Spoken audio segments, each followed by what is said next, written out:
nous a demandé de faire une présentation ici sur la thématique compétences, formation et développement durable, qui constitue véritablement le cœur des réflexions au sein de notre institut.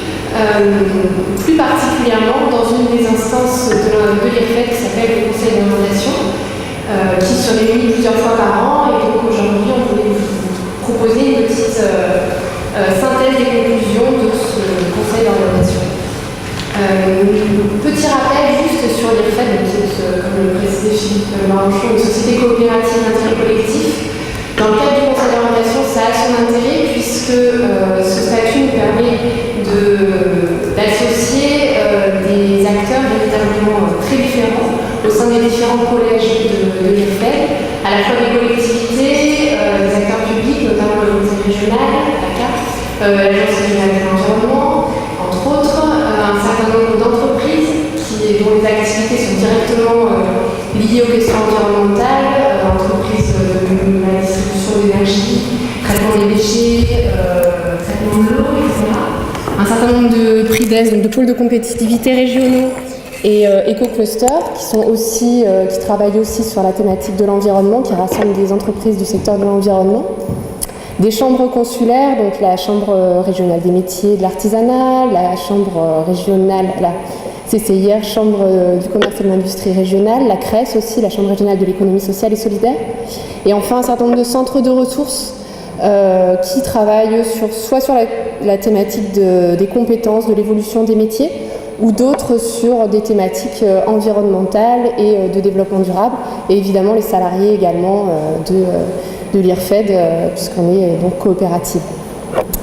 Les deux principales activités qu'on mène au sein de l'IRFED, une activité de formation, puisqu'on est institut de formation, et puis une autre qui est une activité d'étude et d'accompagnement à l'évolution des formations en région PACA afin d'intégrer les enjeux liés à la prise en compte du développement durable. C'est dans le cadre de cette deuxième activité que nous menons les réflexions du Conseil d'orientation. Le Conseil d'orientation de l'IRFED, c'est une instance qui est très ouverte et dont l'objectif est d'identifier les enjeux en matière d'emploi et de compétences qui sont liés à la prise en compte des enjeux du développement durable dans les métiers, dans les secteurs économiques, dans les secteurs d'activité de l'économie, et de voir quelles doivent être les évolutions de formation pour pouvoir accompagner cette mutation des métiers.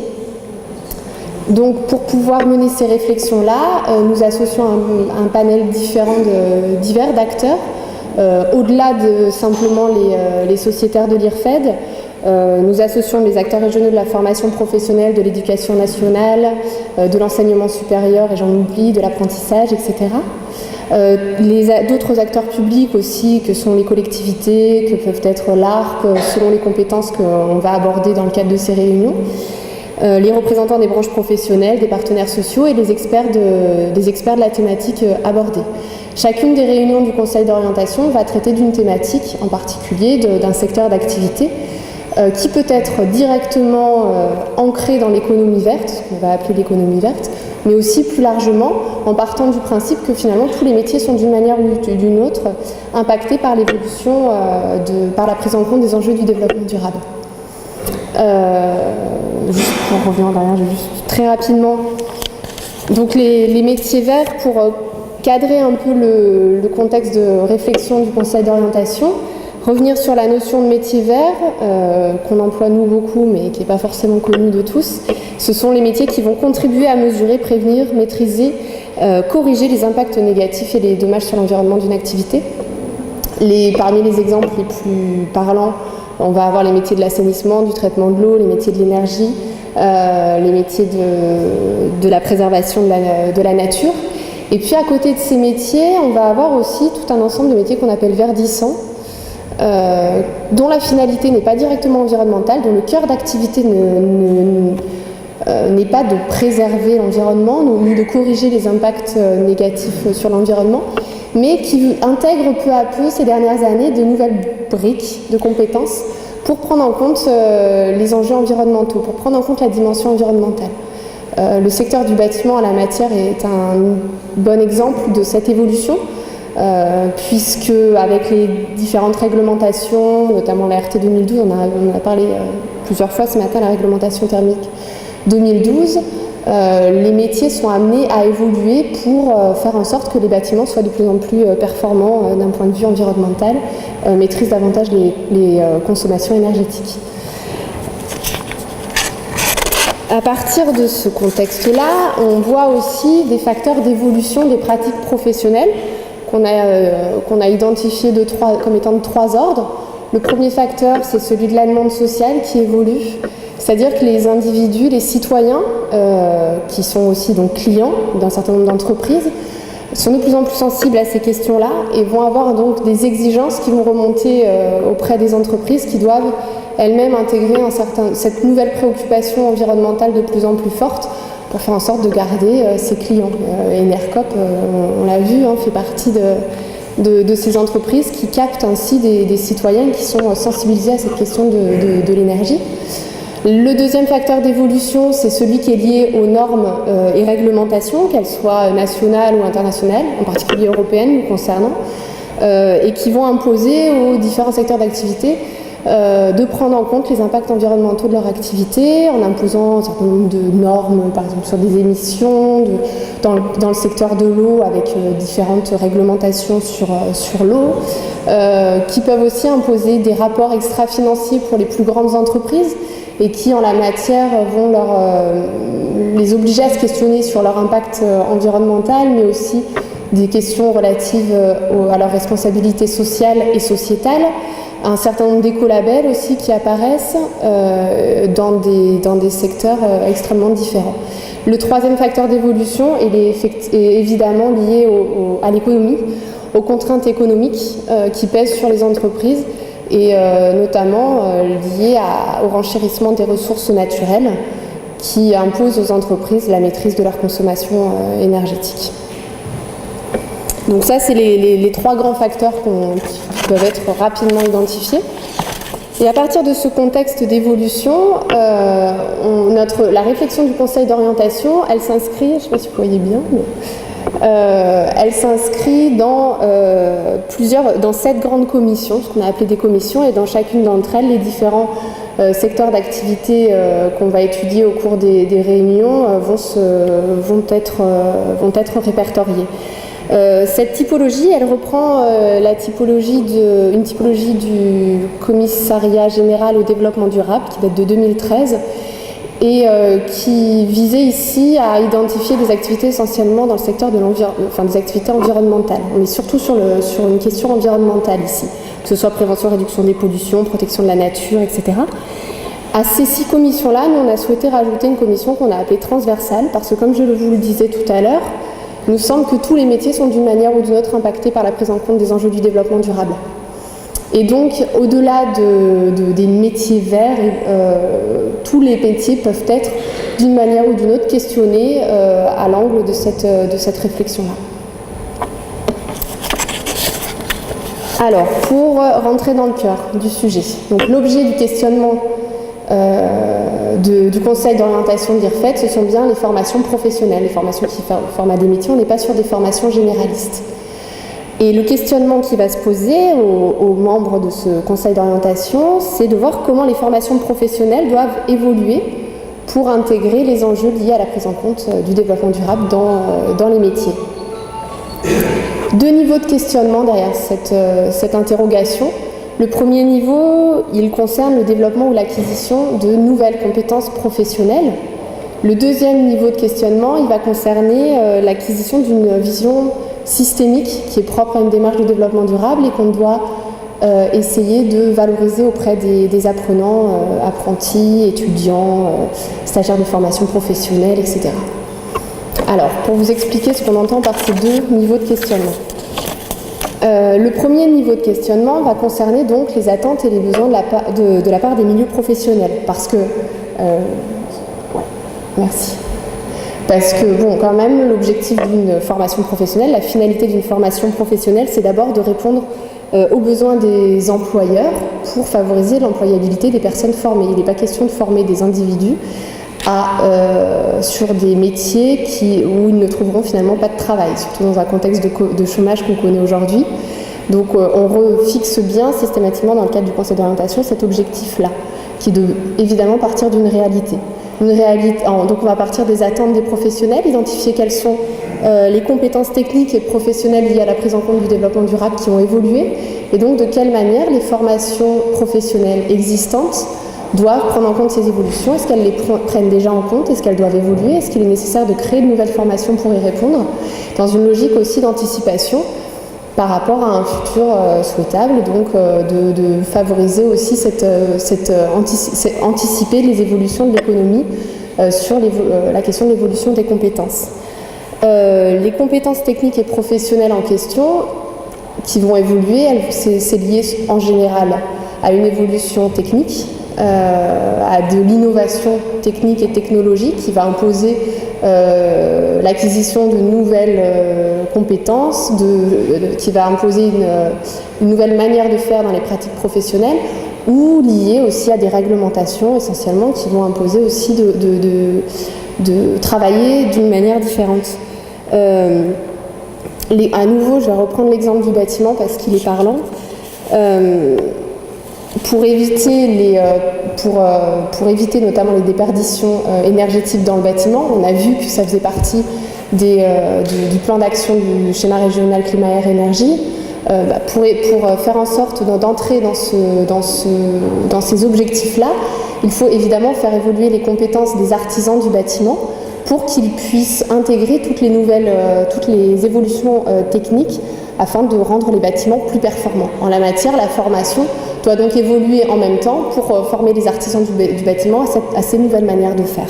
Mais ici, dans ce questionnement-là, le développement durable, il est envisagé comme un facteur d'évolution parmi d'autres des compétences, des activités économiques et donc des compétences qui sont attendues des professionnels. Il y a une deuxième manière d'envisager la formation. Ce serait de la voir comme étant aussi un vecteur d'évolution sociétale. C'est-à-dire qu'on n'est plus seulement sur une logique d'adéquation entre une demande et une offre, mais aussi peut-être envisager la formation comme pouvant être un levier pour faire évoluer la société vers un développement durable, pour faire évoluer les consciences des citoyens vers les enjeux et intégrer les enjeux du développement durable. Là-dessus, ce qui ressort des réflexions du conseil d'orientation, c'est finalement que, effectivement, l'apprenant, c'est-à-dire le stagiaire, l'étudiant ou l'élève, peu importe, le formateur, il le voit en tant qu'apprenant, en tant que stagiaire, en tant qu'étudiant. Pour autant, cet apprenant en question, il est aussi citoyen, il est aussi consommateur, il est aussi père, mère de famille, etc. Et dans tous ces rôles sociaux qu'il va remplir, il a un impact à jouer en matière de développement durable, on l'a dit depuis le début. Et donc, si on considère l'apprenant dans la globalité de ses rôles sociaux, peut-être qu'on peut parier sur le fait que la formation, elle a aussi un rôle à jouer vis-à-vis de l'apprenant et que ce qui va être transmis à cet apprenant en formation, ça va pouvoir être diffusé dans ses autres pratiques quotidiennes en tant que citoyen, en tant que consommateur, etc. Donc là, on est sur l'idée que la formation va renforcer la perception par l'individu du caractère permanent de son rôle d'acteur dans une dynamique de développement durable. Comment ça peut se répercuter dans la formation professionnelle ? Alors juste pour revenir en arrière, Isabelle, s'il te plaît. L'idée, ça serait de dire que si on arrivait à donner davantage de sens aux gestes professionnels qui sont appris aux apprenants, peut-être que ce serait alors plus facile pour ces apprenants de s'approprier cette manière de faire-là et de comprendre pourquoi ils le font, de situer leur rôle d'acteur, de voir en quoi c'est important d'agir de cette manière-là dans un ensemble plus global, puisque le développement durable ne peut pas être pensé d'une autre manière qu'une manière globale et d'une manière systémique. Donc, si on arrive à donner du sens à ce qui est fait, c'est l'exemple du bâtiment, donner du sens à une nouvelle manière de faire d'un nouveau geste professionnel. Et de comprendre que ça s'inscrit dans un objectif qui est de rendre le bâtiment plus performant. Peut-être qu'on peut parier sur le fait que cette prise de conscience dans le milieu professionnel, elle peut se faire aussi dans la vie citoyenne. Et donc il y a une transférabilité comme ça des compétences acquises, et la formation devient donc vecteur d'évolution vers un développement durable. Donc là, le schéma en question, il repositionne le citoyen au centre, et c'est une manière d'exprimer le côté transférable des fameuses compétences qui peuvent être acquises par l'apprenant en formation et qui peuvent être diffusées dans ses autres pratiques quotidiennes en tant que consommateur, en tant que professionnel, en tant que citoyen, etc. Et ça, on peut parier peut-être sur le fait aussi que cette diffusion se fera au cours du temps et qu'il y aura finalement une mise en cohérence entre les différents comportements de l'individu. Cette réflexion-là, elle rejoint une réflexion qui est menée au niveau national par la conférence des présidents d'université et la conférence des grandes écoles, et qui travaille actuellement sur un guide de métacompétences, c'est quelque chose qui serait au-dessus de compétences professionnelles, qui serait relative au développement durable et qui le représente de cette manière une spirale de 5 compétences transversales. Une première compétence qui place la question de la responsabilité et de l'éthique, qui pose la question de comment exercer sa responsabilité dans un cadre éthique. Et cette question, elle est importante parce que la question de l'éthique, c'est elle qui est porteuse de valeur, et c'est elle qui amène du sens à l'action qui va être menée par les citoyens. La deuxième compétence qui est visée, c'est celle de permettre et d'accompagner les changements. L'idée, c'est qu'il est nécessaire de pouvoir identifier, de prendre en compte les différents changements qu'on perçoit actuellement, qu'ils soient subis ou non, mais en tout cas les identifier et d'être capable de les accompagner pour ne pas les subir finalement et être dans une logique davantage proactive. La troisième compétence qui est visée, c'est une compétence à avoir et mettre en œuvre une vision systémique. Le développement durable ne peut pas être autre chose qu'une vision systémique, qu'un processus qui est forcément global, qui est forcément complexe et qui nécessite de prendre en compte tous les impacts et toutes les parties prenantes de chacune des actions menées. La quatrième compétence, c'est une compétence à articuler les compétences individuelles et collectives. L'idée, c'est que c'est la coopération entre les différents acteurs qui permettra de donner du sens et de rendre cohérentes les compétences mises bout à bout des individus. C'est ensemble, finalement, que l'on peut faire.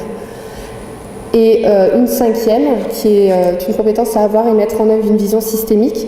L'idée ici, c'est de dire qu'on n'est pas on n'envisage pas l'avenir comme une simple projection de l'actuel, mais on est capable d'intégrer des zones d'incertitude, mais aussi de penser et d'imaginer les solutions qui sont possibles et les solutions que l'on souhaite. Voilà pour cette présentation, cette mise en parallèle avec des réflexions qui sont menées par ailleurs. Alors là, on était dans quelque chose qui est très conceptuel, on en est bien conscient, et on souhaitait illustrer ça par 3 réunions du Conseil d'orientation qui ont été menées dernièrement sur 3 thématiques qui sont les réseaux électriques intelligents, les métiers du commerce et la responsabilité sociétale des entreprises. Et pour ça, je vais laisser Isabelle Réchaud parler.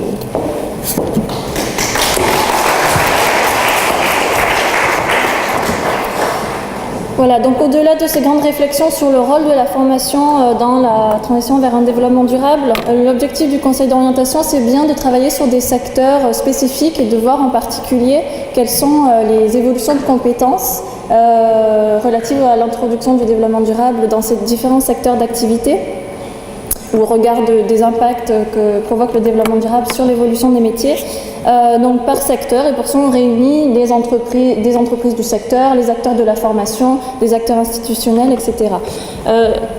Donc pour chaque conseil d'orientation, on organise une réunion, on fait des recherches complémentaires et on publie ce type de documentation.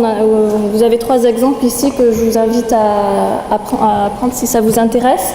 N'hésitez pas aussi à aller sur notre site internet www.irfed.fr, IRFED, pour voir les autres études qu'on a faites sur les autres thématiques que vous avez présentées, Océane, tout à l'heure. Voilà, cette année, par exemple, on travaillait sur des thématiques, des secteurs aussi divers que l'introduction de la biodiversité dans les bâtiments, l'aéronautique. Voilà, et on a sélectionné là trois thématiques sur lesquelles on a travaillé, qui, on estime, se rapprochent davantage de la conférence d'aujourd'hui, qui pourrait vous intéresser. Donc, premier élément, pour faire un lien direct avec ce qui a été dit jusqu'à présent, les réseaux électriques intelligents. On a beaucoup parlé jusqu'à présent d'énergie renouvelable. Il faut savoir que dans l'anticipation d'une part plus importante des énergies renouvelables dans notre production électrique, il va falloir que les réseaux électriques deviennent intelligents grâce à la magie des technologies de l'information et de la communication. Parce que ces nouvelles formes d'énergie, ces nouvelles sources d'énergie, elles sont pour la plupart décentralisées et intermittentes. Voilà, le solaire, ça fonctionne beaucoup plus quand il y a du soleil, forcément, l'éolien quand il y a du vent.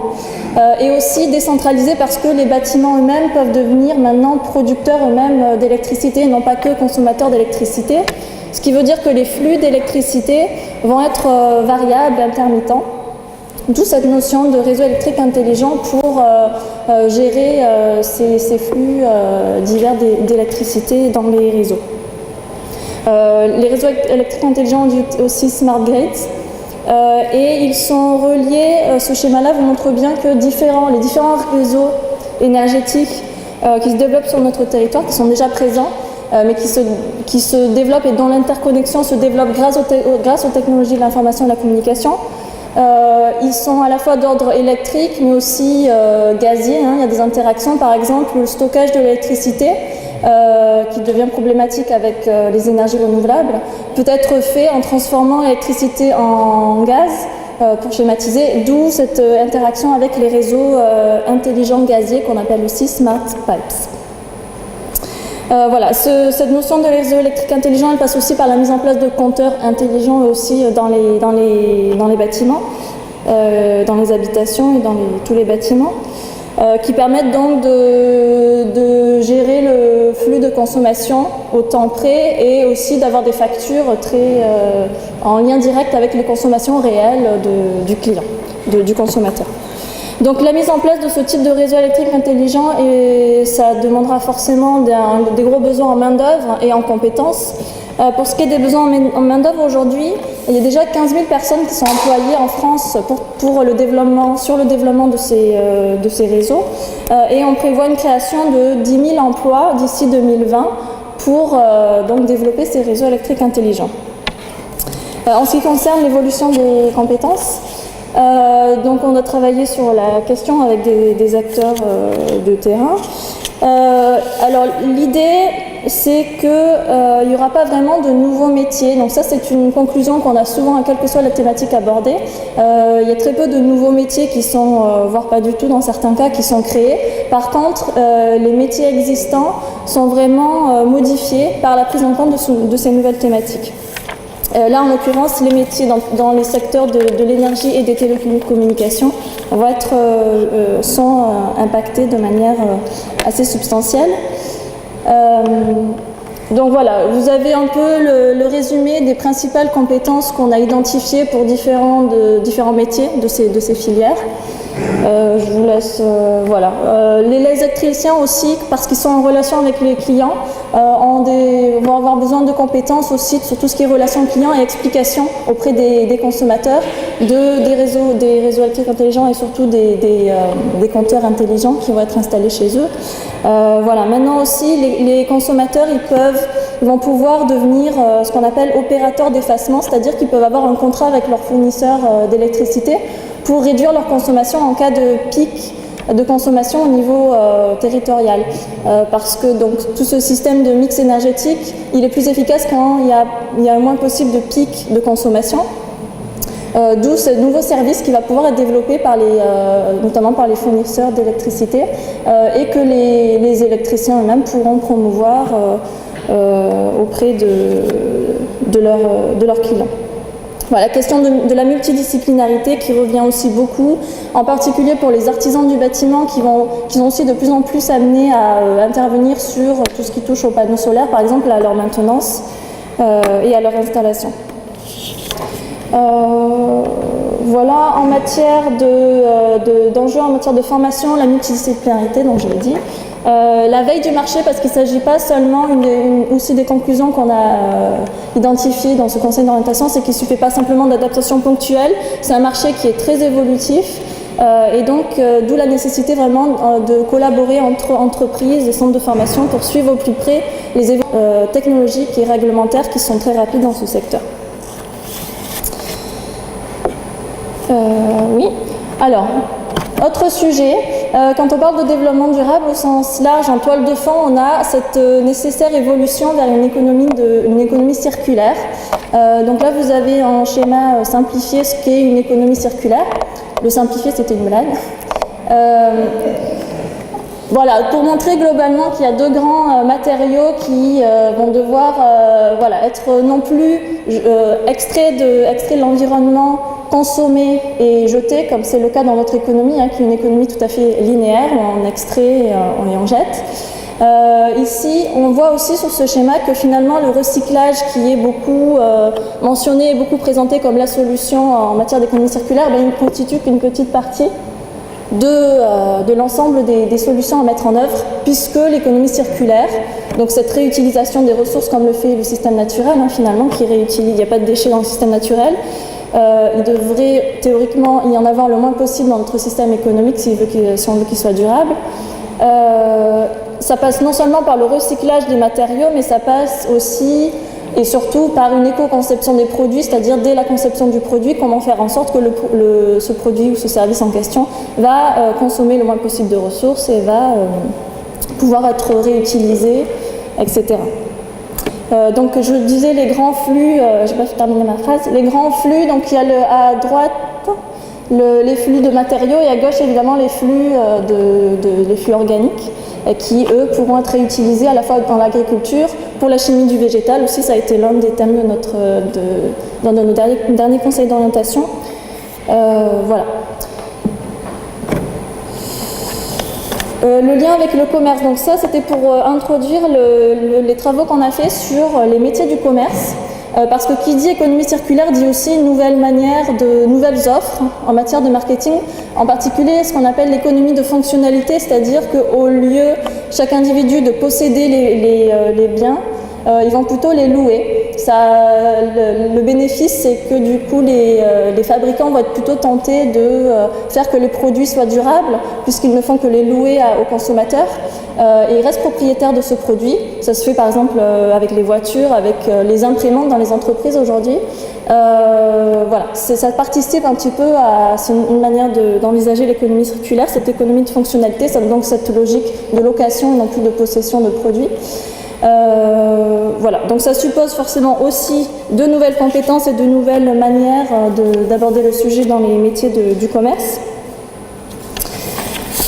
Ici, on vous a résumé aussi les principales compétences qui sont demandées de plus en plus aux professionnels du commerce. Donc on voit qu'il y a à la fois des compétences techniques, réglementaires, donc vraiment des connaissances spécifiques sur le sujet. Une relation client aussi et fournisseur qu'il est important de développer de manière durable et responsable. C'est une grosse thématique de la responsabilité sociétale des entreprises, cette fidélisation du client et cette relation avec le client.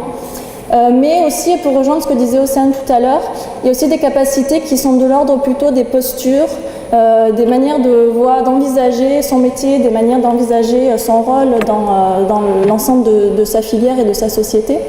Voilà, c'est vraiment une thématique qui a été abordée par les professionnels, les acteurs du secteur.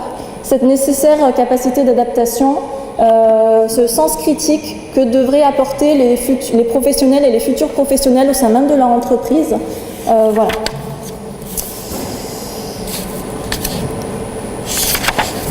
Donc, je conclus sur la responsabilité sociétale des entreprises au sens donc plus large. Ici, vous avez les grandes thématiques de la norme ISO 26000 qui guide les entreprises en matière de responsabilité sociétale des entreprises. Il y a d'autres initiatives, en région PACA notamment. La région PACA mise beaucoup sur le parcours performant responsable qui accompagne les petites entreprises à la mise en place d'actions de responsabilité sociétale des entreprises. Voilà, je peux citer d'autres réglementations, d'autres initiatives qui font que les entreprises prennent de plus en plus conscience de l'intérêt qu'elles ont à s'engager vers des démarches de développement durable, donc de responsabilité sociétale, parce qu'elles estiment que elles auront un meilleur positionnement sur le marché, une meilleure image et aussi un plus grand bien-être des salariés qui se traduira par une plus grande productivité. Donc pour ce qui est encore des compétences à développer, alors on a fait l'année dernière une première réunion du conseil d'orientation sur le thème de la RSE. Il est ressorti de ces réflexions que le rôle des cadres était vraiment primordial pour impulser une démarche de RSE au sein de l'entreprise, pour mobiliser les équipes. Donc on a travaillé plus spécifiquement cette année sur les compétences des cadres à développer pour favoriser la responsabilité sociétale des entreprises. Voilà, encore une fois, vous voyez qu'il y a des compétences, il y a des connaissances à avoir en matière de fonctionnement d'économie sociale et solidaire, mais il y a aussi une nouvelle manière de penser et une prise en compte je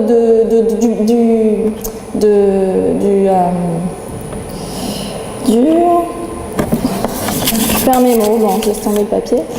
Une prise en compte du travail collectif et du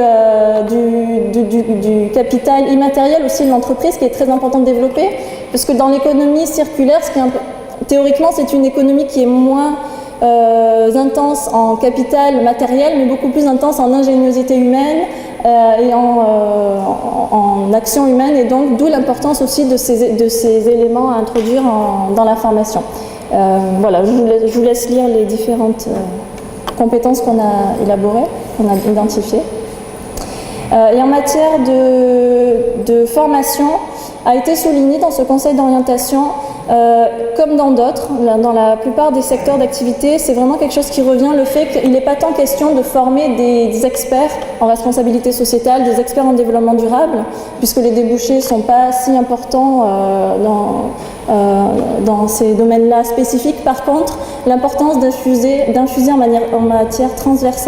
manière transversale, les enjeux du développement durable et de la RSE à tous les métiers. Et en matière de RSE, ce qui est important aussi, c'est vraiment de s'adapter à la spécificité de chacun des métiers. Donc, et de proposer la RSE aussi comme une manière très concrète de répondre à des enjeux qui s'expriment dans l'entreprise. D'où aussi l'importance de ne pas seulement voir la RSE comme de grands principes, mais aussi comme des solutions concrètes pour telle ou telle situation, et aussi la nécessité de travailler et de former également les formateurs sur les aspects humains, les aspects de communication et de sensibilisation et de mobilisation des équipes dans les formations.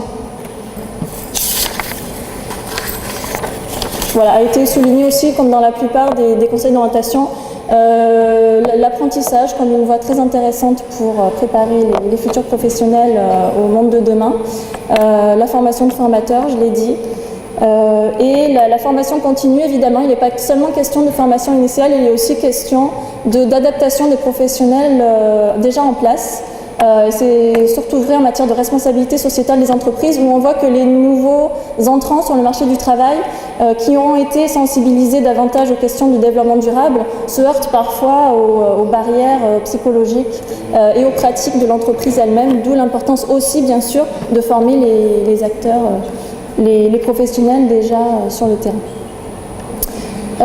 Si vous n'avez pas trop faim pour poser quelques questions, il est important. Pour anticiper une éventuelle question de l'Association végétarienne de France, très active aujourd'hui, on n'a pas encore travaillé sur la thématique de l'alimentation et de l'agriculture, mais on va travailler bientôt sur la thématique de l'hôtellerie-restauration, où là, effectivement, la question de certaines barrières psychologiques, hein, surtout chez les cuisiniers, à abolir en matière d'alimentation végétale. Et sûrement un gros travail encore.